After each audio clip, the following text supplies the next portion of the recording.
I was just thinking about this interview I saw with this guy. I don't remember when it was, but what stuck out to me was a couple of things. One, the guy said when he was a kid, the adults in his family allowed his sister, they were both kids, but they allowed his sister to kind of beat up on him. You know, she felt like slapping him, punching him, kicking him, whatever. They allowed it. And this was normal for them, where they said to him, well, you know what, when he would voice his pain, they would say, you know, she's a girl. She's a girl, and, you know, basically deal with it. You're a boy, and she's a girl. It can't hurt that much.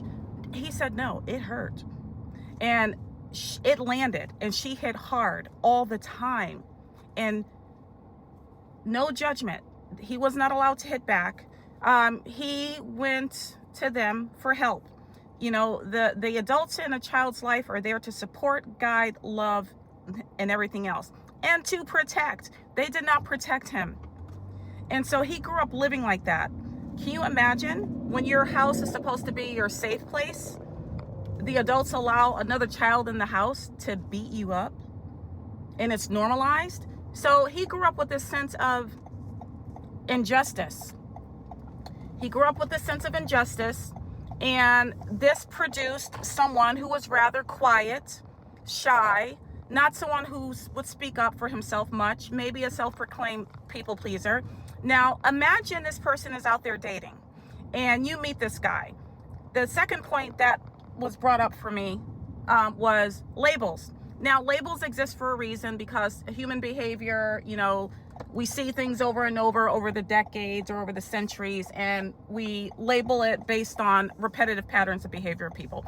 But what I'm saying is, don't get so hyper-focused on labels that you miss out on your blessing. What if you met this guy and you see he's quiet, he's shy, you know, he kind of goes along to get along, and you go back to your friends and you say, you know what, that guy's boring. You know, he's sort of, you going? Oh, yeah. You say, this guy, he's like blah. He's blah, he's boring. You know what? I think he has insecure attachment. I think, you know what? He's a narcissist. That's what it is. He's a narcissist. He didn't want to talk because he thinks he's better than me. I don't know what it was. A covert narcissist.